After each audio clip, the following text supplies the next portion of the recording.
Alô a todos que nos assistem, bem-vindos, meus amigos, na paz de Jesus, nesse momento especial onde nos reunimos para nosso estudo da série psicológica Joana de Ângeles. Então, nossa alegria de estarmos juntos, nossa gratidão e trabalhando hoje o capítulo 23, Curas, juntamente com a Cláudia e com o Tiago, né? Esse capítulo do Desperte e Seja Feliz, que é um livro que oferece muitos recursos para a nossa reflexão em favor dessa compreensão dos processos internos e assimilação do que representa realmente o Evangelho de Jesus em nossa vida.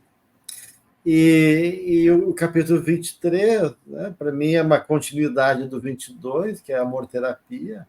Então, ali ela propõe o amor como o elemento de cura, e aqui ela vai se ocupar mais especificamente do tema da cura.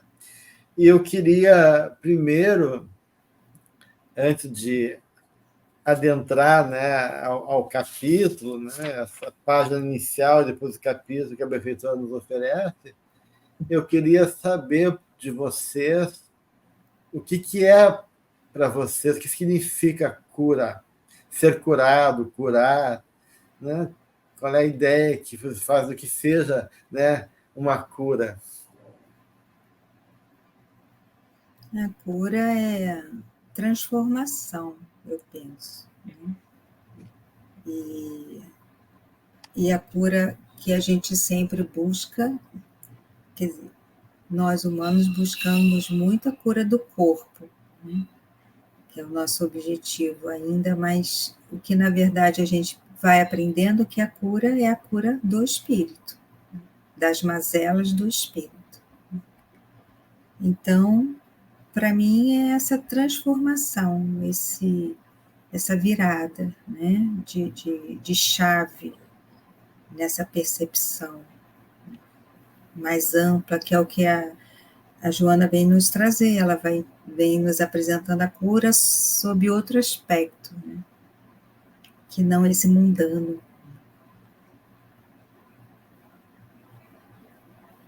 O capítulo vai nos revelar dimensões múltiplas e novas sobre o que é cura. Mas um primeiro movimento que eu tenho, mesmo tendo lido o conteúdo, eu penso que a cura envolve uma ideia, né? Tá aí, disseminada, de tirar algo que desequilibra, extirpar algo que está prejudicando, nos livrar de alguma coisa que é conflitiva e perturbadora, seja no campo da alma, seja no campo do corpo. Então, é sempre um movimento que eu acho que talvez seja o primeiro movimento que nós temos, né? Não quero sentir isso, não quero ter isso no meu corpo. Isso não faz bem para mim, eu quero tirar isso de mim, eu quero que isso vá embora. O que é justo, é legítimo, mas isso é apenas uma dimensão primeira da forma como nós nos relacionamos sobre o que nós queremos e desejamos como cura.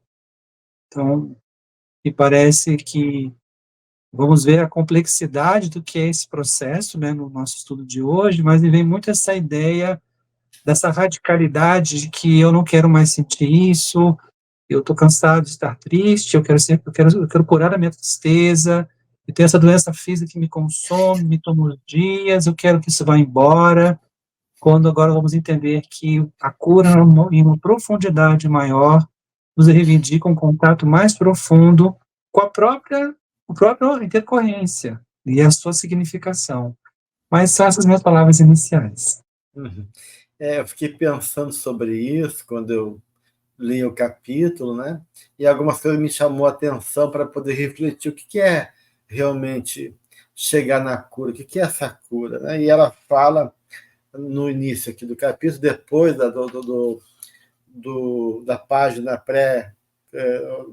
pré-textual, né? Que a página textual que inaugura o capítulo, ela fala que a meta é a conquista de um ser integral. Depois ela fala que a cura real somente correrá do interior para o exterior. Eu me lembrei também de Jesus, quando as pessoas vinham até ele, né?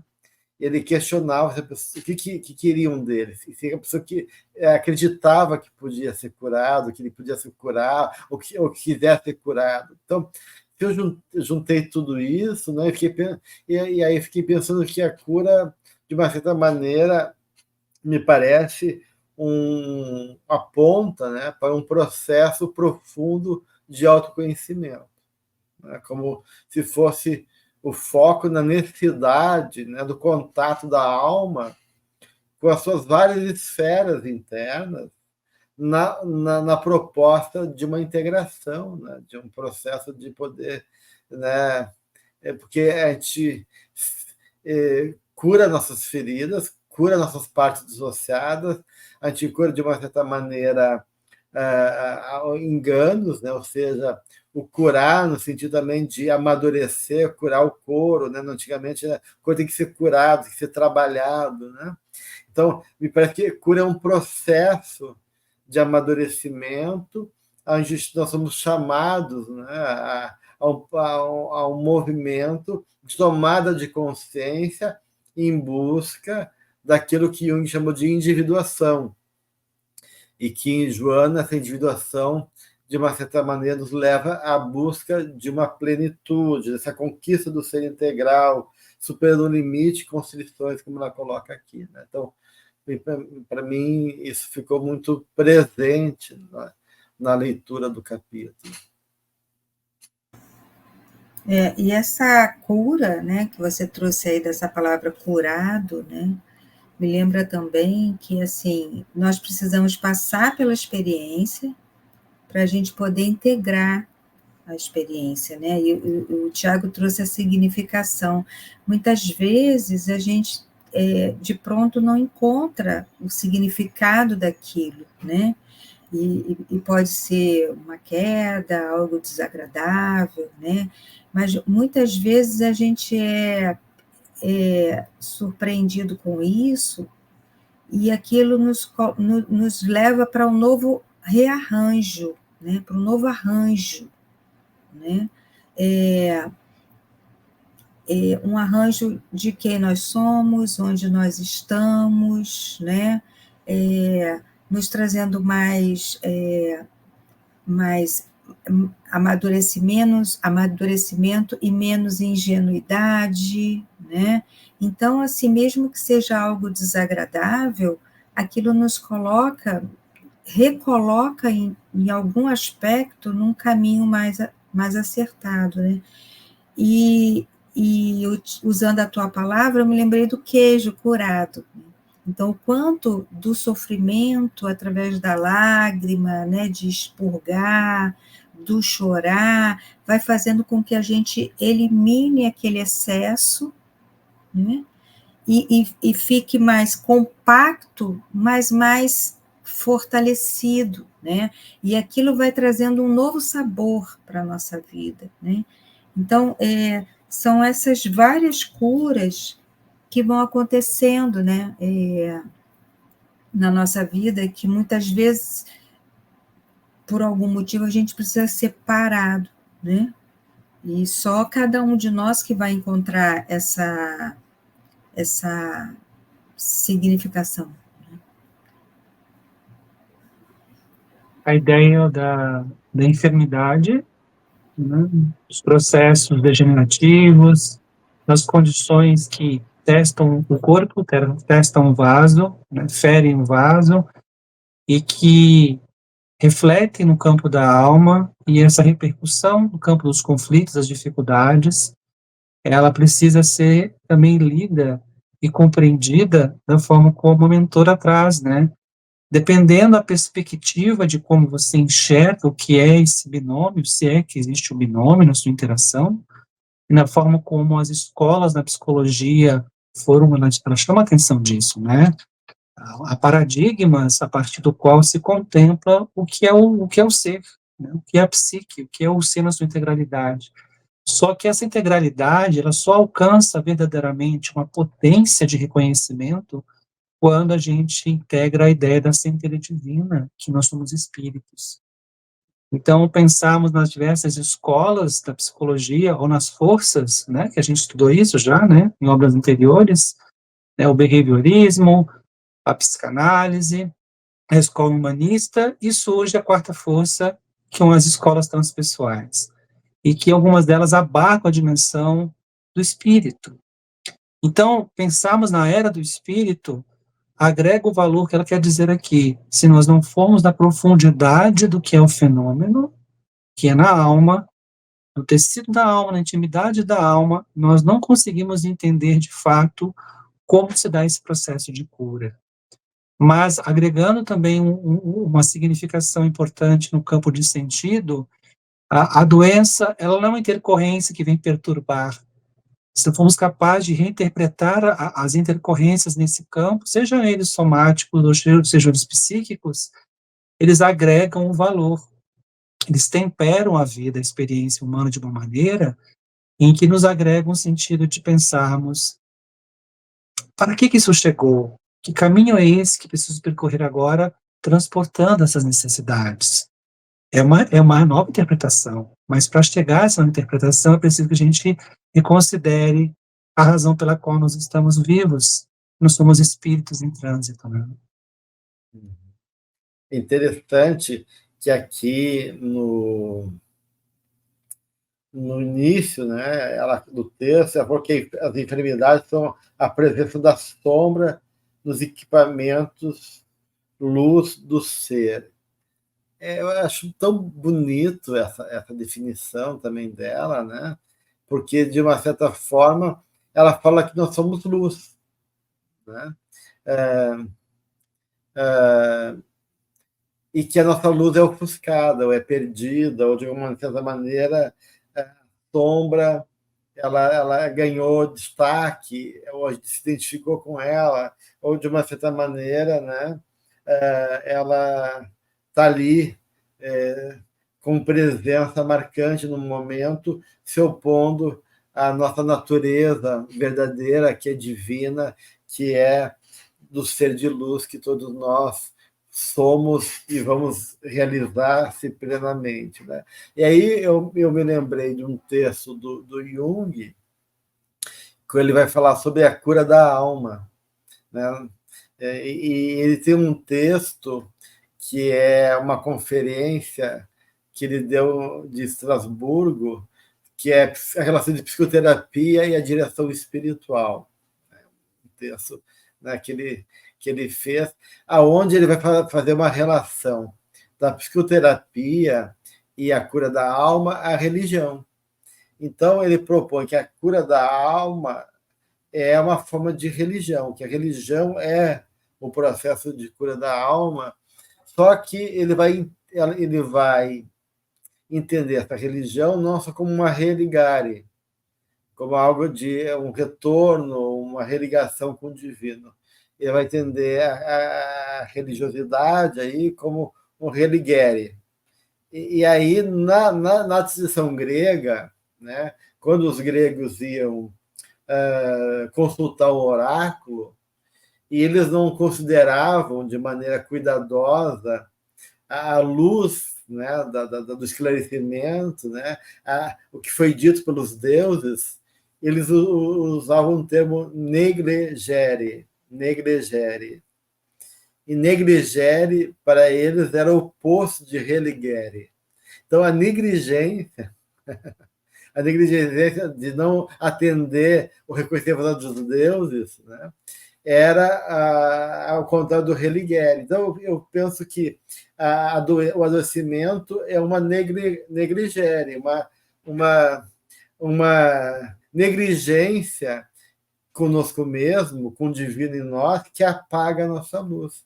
E o religere é o caminho da cura. E o religere, para Jung, vem de certas definições, desde o Cícero, né, que diz que o religare é uma atitude cuidadosa para o corpo, para com a vida. Então, Jung diz que religare é um compromisso, uma responsabilidade, uma atitude cuidadosa para com a vida. Então, de uma certa maneira, a cura é essa retomada, né, daquilo que foi negligenciado por uma atitude cuidadosa para conosco mesmo e para com a vida. Então, eu só queria juntar essa questão da noção de religião, como não só como religio, eu religare, mas como religere, eu religere, que é essa atitude, né, cuidadosa, ou fazer de maneira correta e cuidadosa, uma postura cuidadosa.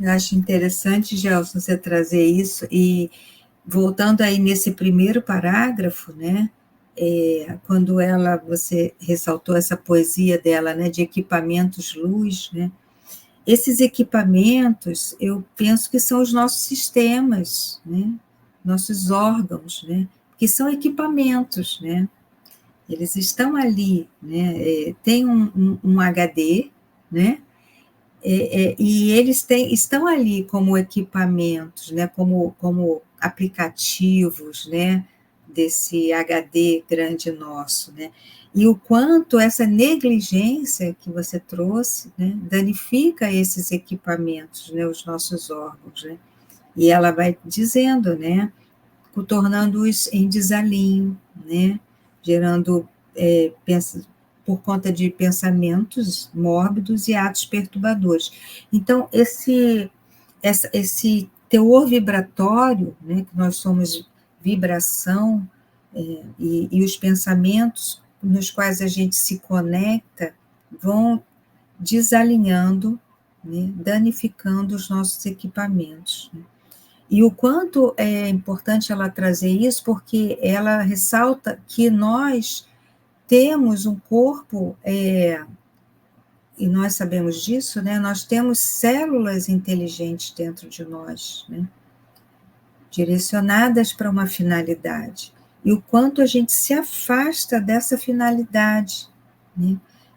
Pelo pensamento, e o quanto nós fazemos com que os nossos sistemas, né, equipamentos, trabalhem de uma forma desalinhada, e a gente vai se afastando também da nossa meta, né, primária, que é essa transformação, essa cura, né, essa busca do equilíbrio dentro de nós. Então, eu achei interessante trazer essa coisa do equipamento como sistemas nossos, né, inteligentes, né, com células inteligentes, porém mal comandados, né, porque precisa de um comando central, que é o espírito, né, comandando isso tudo.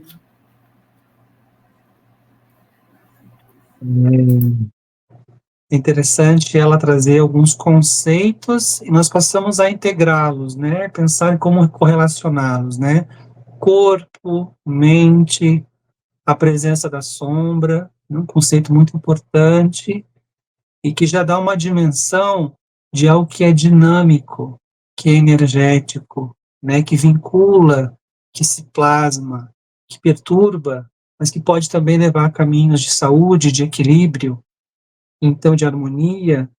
Então eu lembrei, tem um filme chamado A Vila, né, que é uma grande metáfora do quanto a alma, quando busca muita certeza, muito controle, ela, diante do cenário em que ela perde o controle, ou ela vai, de fato, entregar-se a processos, às vezes, de contato com a sombra, para entender o que está acontecendo dentro de si e para descobrir-se, porque a sombra é como se fosse aquele quarto escuro ou fosse um mezanino escuro de uma casa que ninguém quer entrar. Tá lá, tem alguma coisa lá perturbadora, né? E a Joana vem trazer justamente a perspectiva de dessas dimensões profundas da alma, né? Sombra aqui no sentido que é desconhecido, que nos amedronta. E no filme, a história, não sei se conhecem esse filme, é muito interessante, é uma metáfora, né? É uma comunidade em que eles vivem numa clareira, e é dito assim, ninguém pode ir para a floresta, porque lá tem criaturas que podem tirar a vida de vocês. E quando uma das moradoras da vila adoece, um menino que a ama tem coragem de atravessar a floresta para buscar a cura. E olha que interessante, é como se nós precisássemos, de fato, enfrentar essas nossas mais profundas dificuldades, para que a gente possa encontrar o sentido mais profundo que seja a cura.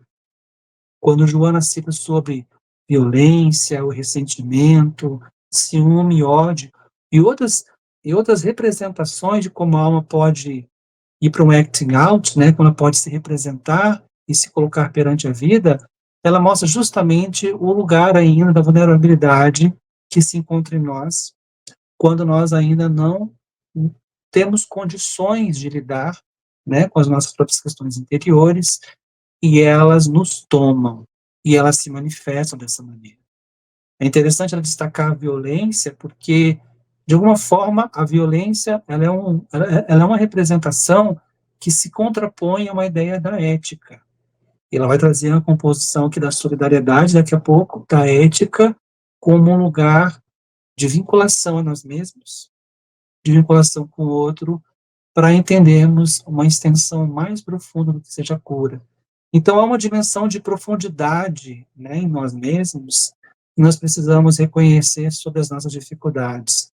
De alguma forma, o corpo, por exemplo, vai plasmar, ele vai representar distúrbios que, de fato, se encontram nessas memórias, nessas imagens, nessa interioridade ainda que com muita dificuldade temos dificuldade de acessar, de nos relacionar. Então, ao pensarmos na cura, existe um sentido de que nós precisamos nos conhecer verdadeiramente. Só para citar um caso, conheci uma pessoa uma vez que havia adquirido um câncer, ele já foi embora, torço que ele esteja bem, mas uma pessoa passou a vida inteira amargurada. Ela não conseguia encontrar sentido naquilo. Daí, e me diziam, antes, ele era uma pessoa mais difícil ainda. A doença parece que freou algumas características dele, mas ele era uma pessoa muito, muito agressiva, pessoa muito contundente, e não conseguia encontrar sentido nesse processo. Então, as enfermidades parecem ser mensagens importantes para o espírito, e nós precisamos pensar sobre isso, né? Interessante tudo isso, né? Eu fiquei pensando que a própria vida, então, nas suas imposições, é uma tentativa de nos curar, ou seja, assim como houve uma necessidade que levou a criança a sair daquele ambiente controlado, aparentemente protegido, né, e ir para a floresta, né, a vida nos lança também esses desafios, e que toda a perfeita bondade divina, porque ela fala da amorterapia também no capítulo 23, nesse texto inicial, né, que o amor-terapia é a solução que está ao teu alcance, né, e que a harmonia do Criador encontrará ressonância no teu campo vibratório, né, e gerando aí a saúde. Então, todo esse movimento da vida, mesmo que aparentemente possa se apresentar como algo complicado, difícil, até sofrível, né? É uma forma de Deus nos tocar, né? E nos convidar à cura. Então, né? E lançar a alma, né? Para esse encontro de uma tomada de consciência e o despertar, né? Das suas forças e da compreensão dessa própria amorosidade de Deus, como diz a Joana, né? Que toda cura procede de Deus.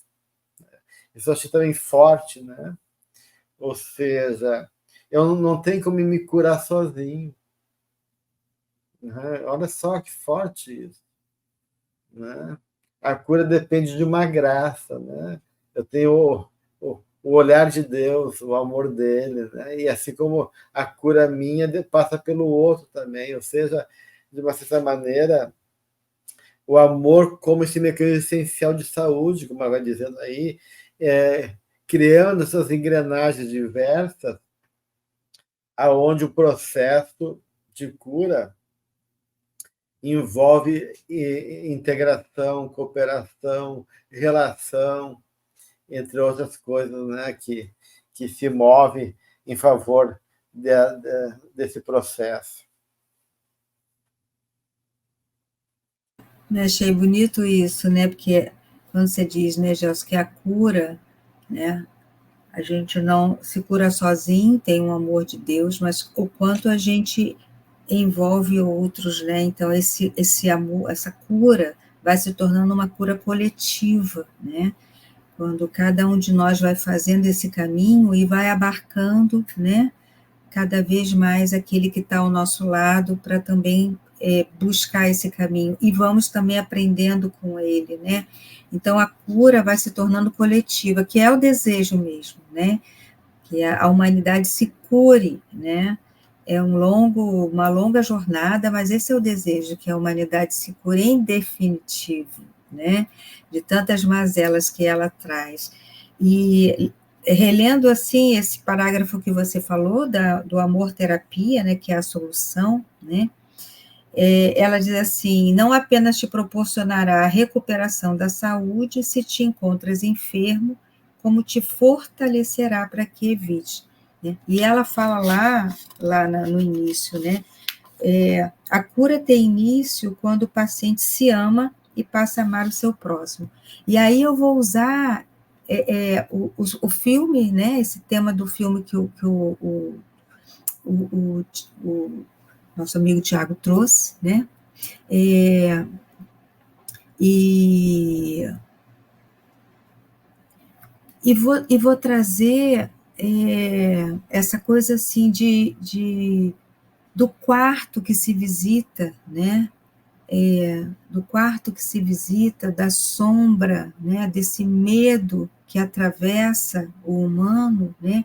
E eu lembro da Nise quando dizia que a gente não pode mergulhar sem o escafandro, que é uma proteção, né? Para esses lugares sombrios e difíceis, né? Então, o quanto é importante, aí eu fiquei pensando, qual será esse escafandro, né? No estudo de hoje, é esse amor. Esse amor que faz com que esse menininho fique envolvido nessa proteção, né? E tome coragem para avançar, romper a bolha, né? E ir atrás da cura do coletivo. Né?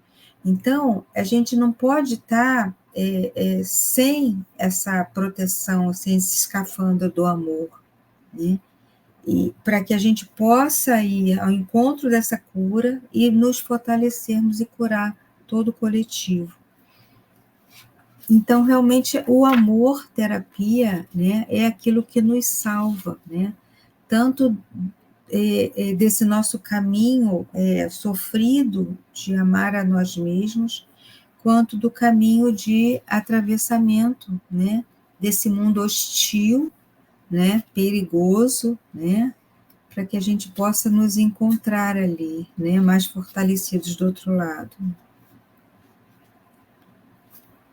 Existe uma composição de uma banda cuiabana chamada Casa Vazia. E apesar de falar sobre amor, de um amor que vai chegar, eu lembrei dessa canção porque ela também, de alguma forma, fala sobre o lugar do amor como um lugar de cura, algo que vem representado por meio do amor. E olha que bonito.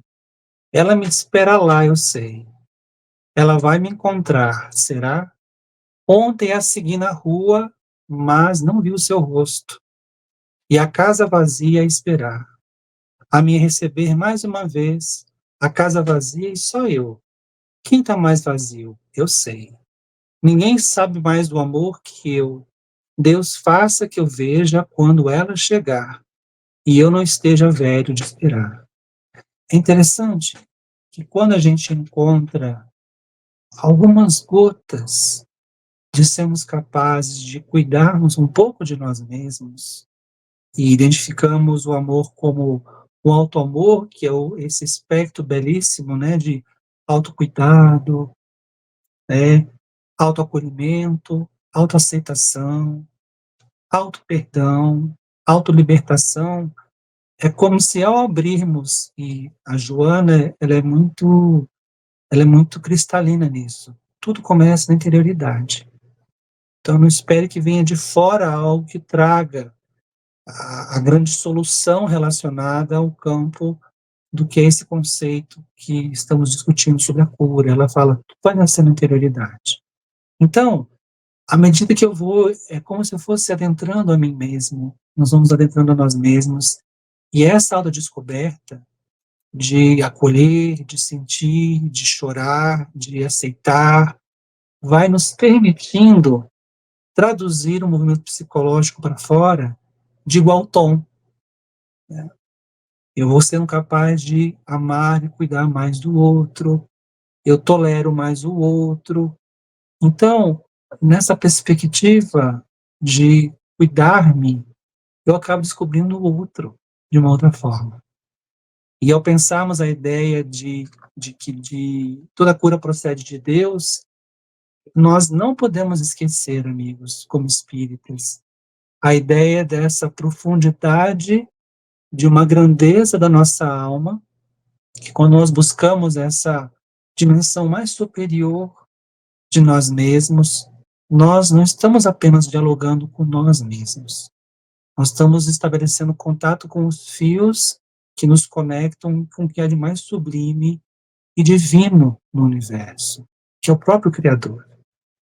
E ao trazer, né, a ideia do movimento de que está buscando a Deus, buscando a ti próprio, tu vai descobrir o outro. É um movimento interessante, né? E ela exalta a ética cristã por excelência, solidariedade, cuidado mútuo, fraternidade, como um processo, tanto numa relação quanto no campo social, e que isso é, por excelência, uma ideia de uma nascente nova que a gente compreende em torno do campo de cura. É muito amplo e bonito, né, o que ela está trazendo para nós.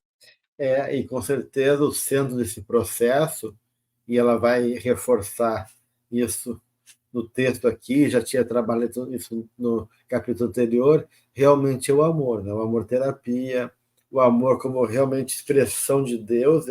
Quando ela fala que toda essa cura procede de Deus, ela diz, como Deus é amor, eis que o amor é essencial no mecanismo da saúde, né? Então, e aí ela começa com esse raciocínio no início do capítulo, como ela diz, né? A cura tem início quando o paciente se ama e passa a amar o seu próximo. Então, e aí realmente tem esse mecanismo aí que é sustentado no amor, e tu comenta, né, do cuidado, né, como esse ato amoroso do cuidado consigo e com o outro. E no encontro anterior eu falava da noção de cuidado do Heidegger, né, que eu queria reforçar, trazer de novo aqui, que ele fala que o amor é uma junção, que cuidado é uma junção de amor com vontade. Então, cuidado é o amor em movimento, né? O amor que se move, né? Um apelo, né? Algo que pela minha vontade, né? E a vontade é essa atitude amorosa, deliberada minha, né? Então, o cuidado é a junção do amor com a vontade, e para ele, esse cuidado é a origem da consciência. Ele diz que a consciência é o apelo do cuidado, e se manifesta do cuidado. Então, eu penso que esse amor é a consciência realmente de mim, do outro e do divino, que faz no cuidado, né? Na proposta do Heidegger, né? Então, eu acho bem interessante isso, né? Como essa rede mesmo colaborativa do cuidado se insere num despertar de consciência.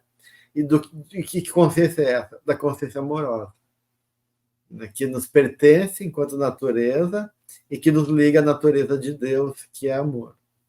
E é por isso que ela diz assim, que a cura só vai acontecer do interior para o exterior. E ela vai dizer, do cerne para a sua forma transitória. Achei isso tão bonito, né?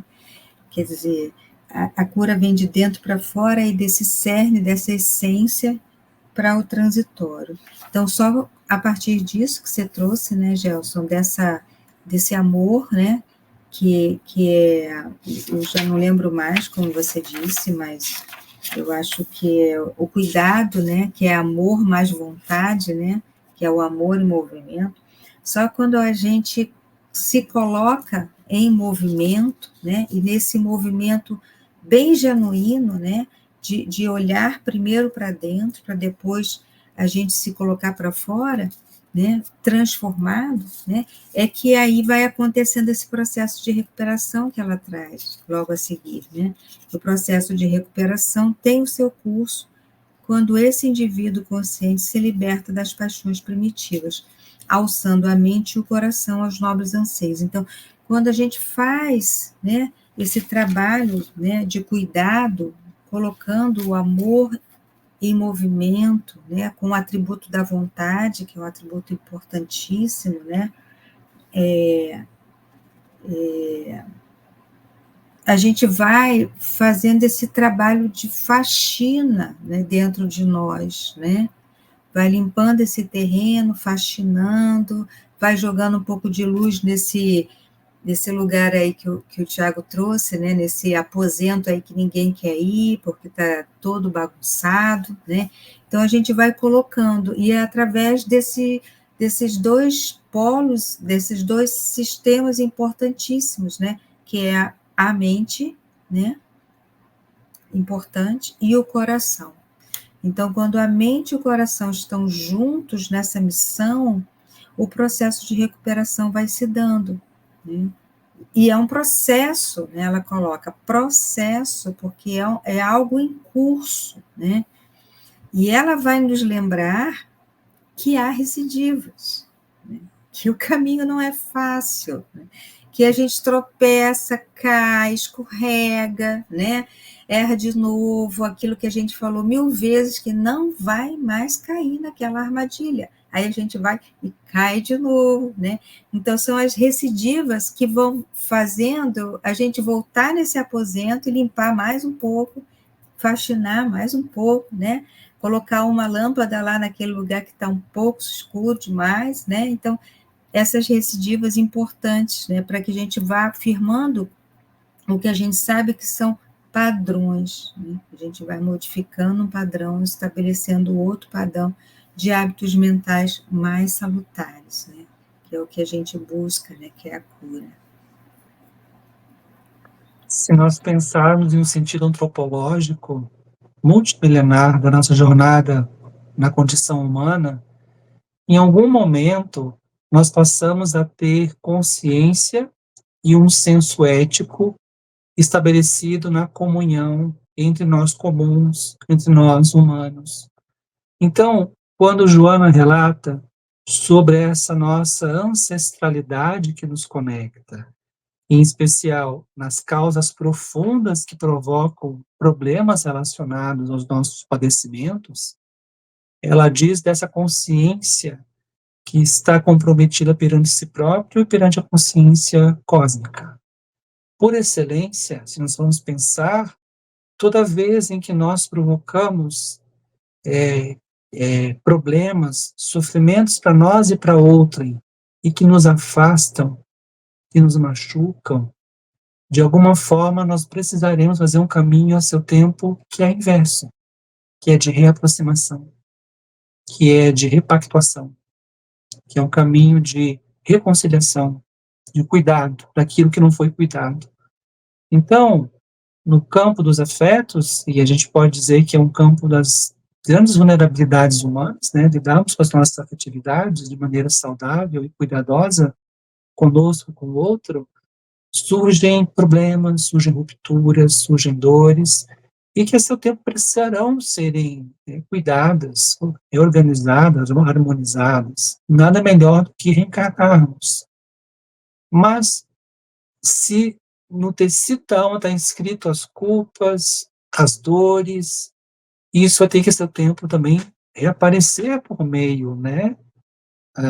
Às vezes aparece como distomias, como dramas congênitos, como padecimentos do campo familiar, né, de relacionamentos ali ainda conturbados e que estão reivindicando este movimento da cura relacional, de um caminho de mais cuidado, de para a violência, o atributo da paz, né, na competição e nos conflitos, a ideia da conciliação e da cooperação, da solidariedade, Então, é como se os grandes movimentos que provocam rupturas, desgastes e dores na humanidade, seja no ninho doméstico ou até nos dramas coletivos, eles vão reivindicar um contraponto de recomposições a partir da ideia do amor como um caminho de cura. Isso é muito importante, né? Então, a gente tem uma noção de uma autorresponsabilidade muito importante como cristãos, né? A gente não vai esperar que nem Joana, nem os nossos mentores, nem que Deus venha e nos resolva os problemas. Há um chamamento de um profundo amadurecimento sobre o nosso lugar de responsabilidade perante os nossos caminhos. Eles não têm que ser trilhados sozinhos, né? Aqui ela está dizendo, a solidariedade, ela aquece, tempera a vida, nos reaproxima e nos ajuda, né? Chorarmos juntos, rirmos juntos, né? Vivermos juntos, traz uma perspectiva muito bonita e renovadora para a vida, né? É interessante, né? E eu acho que aí tem um ponto importante nesse processo, que é a questão da distinção entre o ego e o self, o eu superior, que ela tá, o eu profundo, que ela chama aqui, né? Em outros momentos é chamado de self, né? E ela fala que curar é liberar-se do ego inferior e alar-se ao eu profundo, espiritual, sua realidade legítima. Essa noção de responsabilidade que está trazendo, de compromisso conosco mesmo, né? É poder realmente superar essa dimensão egóica que nos fecha, né? Porque o ego ele tende a nos fechar numa fantasia autocentrada que impede a gente de perceber a realidade.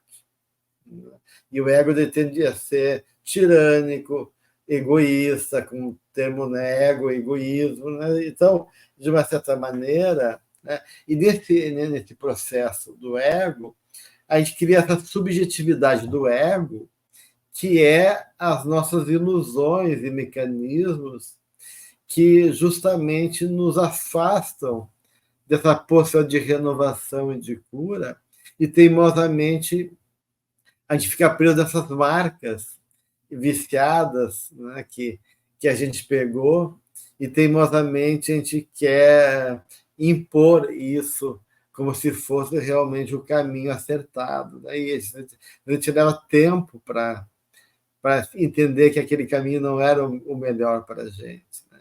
E aí que eu acho que entra um ponto importante nesse processo também, que ela vai comentar no capítulo, que nessa participação da cura por Deus, onde sou uma gota que tem que me abrir e me fundir no oceano divino, ela fala da oração. E aí, para mim, a oração é uma atitude já,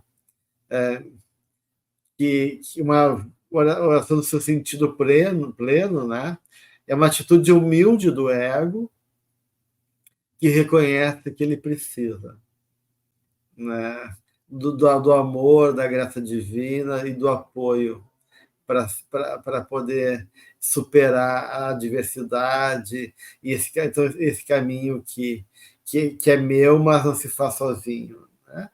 E aí ela vai falar sobre a questão que é indispensável orar. Né?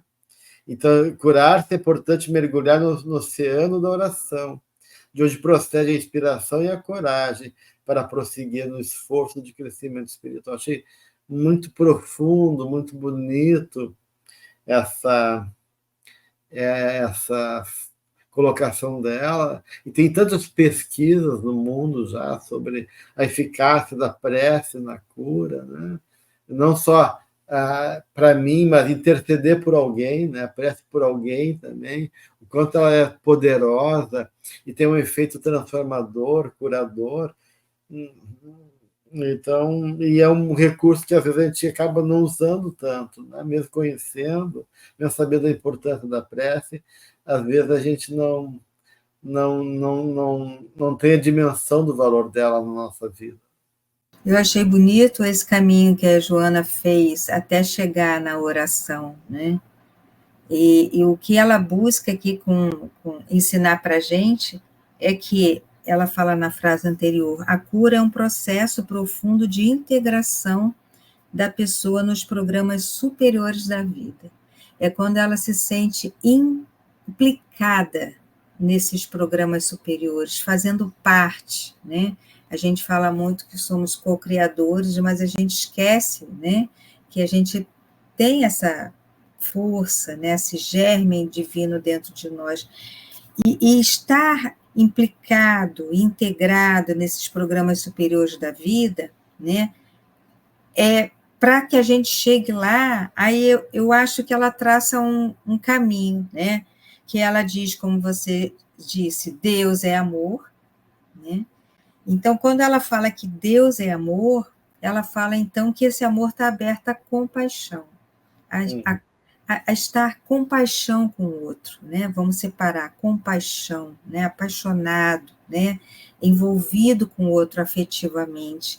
E a gente também pode estar compadecido com o outro, porque quando a gente está solidário, a gente sai desse nosso lugar, né, e se envolve com o outro. Então, ela já nos apresenta essa outra palavra, né, solidarizarmos com toda a natureza, com tudo, com todos os seres sencientes, né, e quando a gente está solidário com o outro, a gente compreende o outro, que é uma outra palavra que ela traz, compreensão, né, e quando a gente está compreendendo, a gente tolera, porque a gente visita o lugar do outro. Olha que bonito, né? Então, acho que ela vem tecendo isso.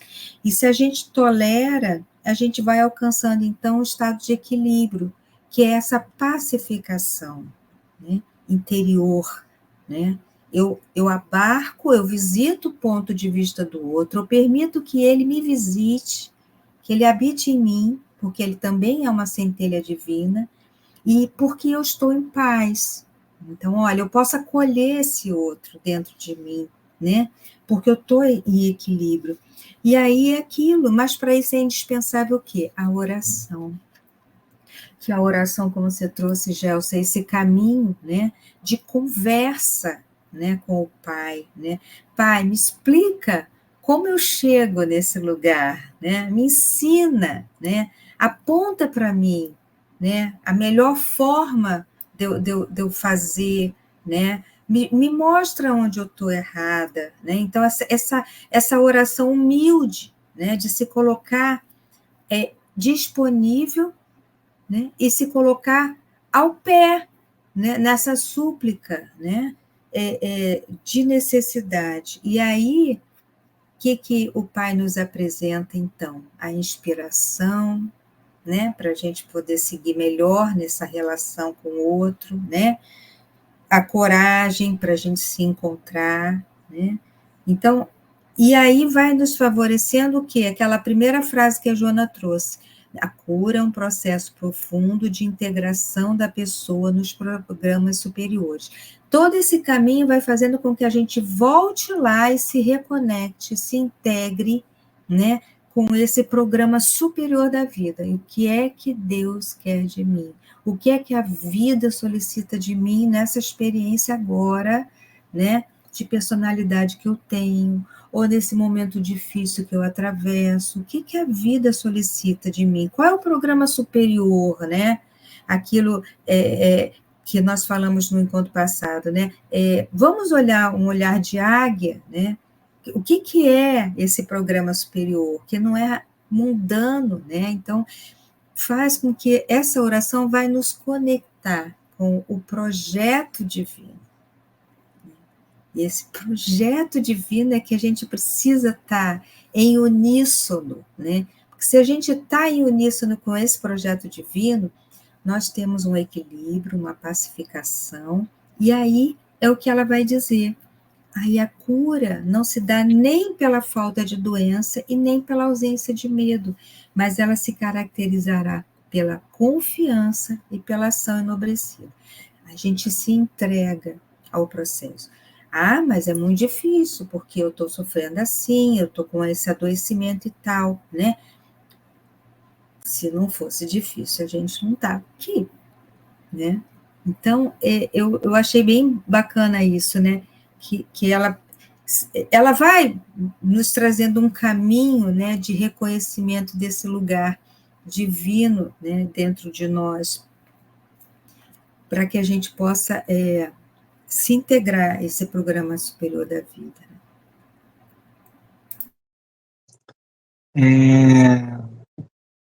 É bonita essa imagem, né? Estou perdido, quero me encontrar. Não sei qual é o meu lugar, meu tempo no mundo, preciso me localizar.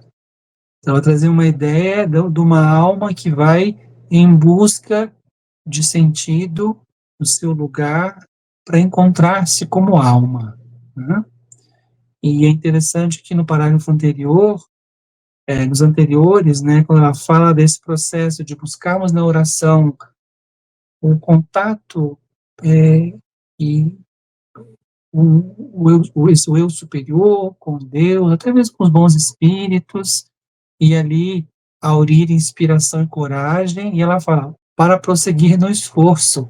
Ela não está dizendo que essa inspiração, essa coragem vão de maneira imediata resolver e nos fortalecer de forma tão consistente, está dizendo, olha, é mais um dia, é mais uma semana, né, para ir tendo mais esforço e prosseguir nessa jornada.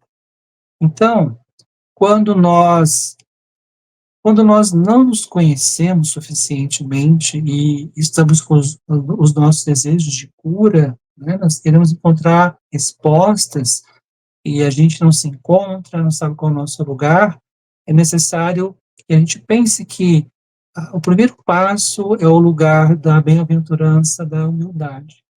A gente precisa reconhecer o nosso lugar pequeno, do ponto de vista das nossas dificuldades, e até de um lugar de pouco conhecimento de quem nós somos de verdade. Que cada vez que nós acreditarmos que nós já estamos aptos, né, que nós já estamos seguros, a vida traz novas revelações sobre essa longa jornada da nossa autoconquista. Então, a humildade é fundamental para que a gente, egoicamente, não se infle em relação à vida. Mas que a gente compreenda que, em termos do que é mais magnânimo, mais profundo, nós estamos ainda distantes de uma consciência de fato profunda, né, uma conexão mais cósmica, de seu sentido mais profundo. Então, vamos acolher a nossa pequenez nesse lugar. E aí nós vamos pensando que as curas verdadeiras, da maneira como buscamos para nós mesmos, ela envolve esse desvelar de quem nós somos, encontrando a nós mesmos e nos encontrando a partir da relação com o outro. E é interessante que isso vai reorganizando as significações e nos dá a possibilidade de criarmos novos sentidos, de nós criarmos novos rumos para as nossas almas encarnados, né? Dá novas significações. É interessante que nós estamos em contato no mundo com uma cultura que é muito materialista e que ela, de alguma forma, nos convida a beber, a consumir, a nos relacionarmos com um imaginário muito particular. O que a proposta de Jesus e aqui a proposta que a psicologia de Joana nos faz é: que tal vocês experimentarem um novo imaginário, com novas imagens, novos afetos, novas experiências, novos sentidos, e daí a gente compreende quais são esses rumos libertadores e quais são esses sentidos novos que nos dão agora a compreensão daquilo que Joana escreve em Evangelho segundo o Espiritismo. Aqueles que forem chamados eleitos são os que compreendem as dores e aqui as enfermidades como bênçãos, né? Há um sentido profundo que a gente consegue imprimir em relação a esse imaginário novo, do que é a vida, do que é o viver, do que é o sofrer, do que é o amar. É uma descoberta de nós mesmos para um engrandecimento ético e espiritual das nossas vidas, né? É tudo isso muito interessante, porque isso retoma o início do capítulo, naquele texto primeiro, que ela fala que a cura é um processo de busca, né, da conquista do ser integral. E esse ser integral começa justamente pela integralidade nossa. Ou seja, a cura é um estado de consciência de quem tu é e do compromisso com os valores que te sustentam a tua vida. Porque ela vai dizer justamente isso, né? Que a cura não é ausência de doença ou de algumas limitações como o medo do sofrimento. Né? E aí essa integridade e integralidade do ser vai levando depois essa condição amorosa dos grandes espíritos de luz, que já conquistaram o amor numa condição elevada, que superam tudo isso justamente, né? E servem, né? Então, quanto mais cura, mais consciência amorosa. Quanto mais consciência amorosa, mais responsabilidade e mais compromisso com a vida. E mais entrega, né? Então, de uma certa maneira, eu vejo esse caminho de cura como um desdobramento, né? Justamente desse amor-terapia, que é desenvolvendo a nossa capacidade de amar e servir cada vez mais, nessa grande concerto da harmonia do universo, que se a saúde é a harmonia da alma, na medida que eu amo, eu estou em sintonia com a mente divina e harmonia com o todo, né? E abarco daí, através do amor, as almas que precisam serem acolhidas para que possam também viver sob o amparo, sobre o influxo dessa força em busca da harmonia que eles ainda não conquistaram. Então, tem todo esse movimento aí que é justamente o despertar de uma consciência amorosa. Né? Você trouxe esses espíritos mais elevados, né, que já viveram conosco, né, no mundo, né, o quanto eles se doaram para o mundo, né, de uma forma assim indescritível, né, uma doação. E não sei se você falou, mas me veio a palavra generosidade, né? Não sei se você utilizou essa palavra, mas essa generosidade, né, de doação plena para o outro e do esquecimento de si próprio, né, demonstra realmente essa afinidade com o programa superior da vida, né, que ela nos traz. Né? E eu não queria deixar de falar duas coisinhas. Né? Uma é esse último parágrafo que traz Jesus, né, que ele sempre curava e envolvia o paciente em sucessivas ondas de amor. Né?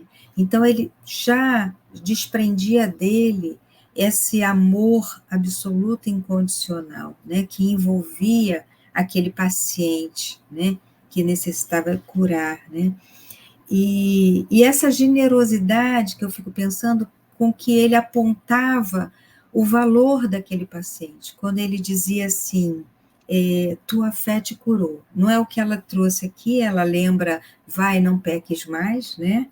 Mas eu lembro da fala de Jesus, tua fé te curou. E isso é que me tocou na generosidade que a gente precisa ter conosco, né? Tiago tocou na palavra culpa, o quanto a gente precisa ser generoso com a gente, né? E o quanto a gente precisa, né, que Jesus devolvia para nós, né, essa generosidade toda, a tua fé te curou, né, ele lembrava disso e nos estimulava a continuar, como crianças ainda aprendizes, ele nos estimulava a continuar. E a reconhecer a nossa própria luz, o divino em nós, que eu acho que isso é que é bonito, né? E aí, uma outra coisa que eu queria trazer, sem me demorar, é nessa última frase do texto introdutório, quando a Joana coloca assim, a harmonia do Criador encontrará ressonância no teu campo vibratório, rico de amor, invadindo-te e dominando o teu corpo, a tua existência. Eu achei tão bonito isso, porque eu pensei assim, o quanto nós precisamos cada vez mais entrar em consonância com essa harmonia do Criador, ou seja, hospedar em definitivo o Criador dentro de nós. Porque se a gente hospeda em definitivo o Criador, né, sem mais senões, nem porquês, a gente realmente consegue alcançar essa cura, né, da nossa alma. Do corpo não, né, porque o corpo um dia ele vai de um jeito ou de outro, ele precisa só de um motivo, né, mas a gente vai alcançando a cura da alma. Muito bem. Alguma coisa mais, Tiago? Só uma pequena lembrança que o Espírito Meimei, ela fala sobre duas grandes escolas, que está presente nos verbos esperar e confiar. Então, ela fala sobre a escora, existe uma escora onde nós nos inclinamos e em torno da qual nós descansamos. Ela fala sobre a perspectiva esperançosa de prosseguir com esperança, não perdê-la, não desanimar. Há um sentido último na vida, e cada um de nós não é pela palavra que desse encontro, né? É importante como um estímulo, mas esse encontro, essa descoberta desse sentido, essa esperança, que dá vivacidade, impulsiona o espírito, é uma descoberta de cada um de nós. Mas ela fala assim de esperar, que essa bênção divina, que esse cuidado divino, desse nosso eu superior em nós e também do divino em Deus, né, é uma proteção que não tem limites. Basta que nós façamos esse movimento perante a vida, de devoção perante a vida, de dedicação, de uma integralidade nossa individual perante o todo, os aspectos ecológicos, os aspectos sociais, a ideia de uma imersão em que nós encontramos um sentido. Isso desperta em nós essa potência de compreendermos os fins últimos da existência e compreendemos que a cura é parte desse processo, dessa descoberta. É bonito isso. Eu queria só retomar, para finalizar, a última frase, que a Cláudia salientou mais, a tua fé te curou, mas quando Jesus fala não peque mais, para que não se suceda coisa pior, ele está dizendo, olha, meu filho, não precisa mais disso, né? Foi tocado pelo meu amor e tomou consciência, então assume isso agora e não repita, porque se tu repetir, tu vai estar mais comprometido e mais responsável a partir de agora com essas questões todas. Então, na verdade, essa cura é uma cura também da nossa ignorância, né? Em favor do nosso compromisso e responsabilidade naquele processo que é o processo de todos nós, que é a evolução espiritual. Então, fica para nós mais um presente da benfeitora, né? Esse capítulo maravilhoso, e já provocando vocês a lerem o capítulo 24 de Teresa Moral, para que nosso encontro a gente possa pensarmos, né, e levantarmos as questões e alguns entendimentos a partir desse capítulo. Então, nossa gratidão, agradecer à benfeitora, agradecer a Jesus, agradecemos a todos que nos ouvem, ao Tiago e à Cláudia, e o nosso abraço e o convite para estarmos juntos no próximo encontro. Até lá.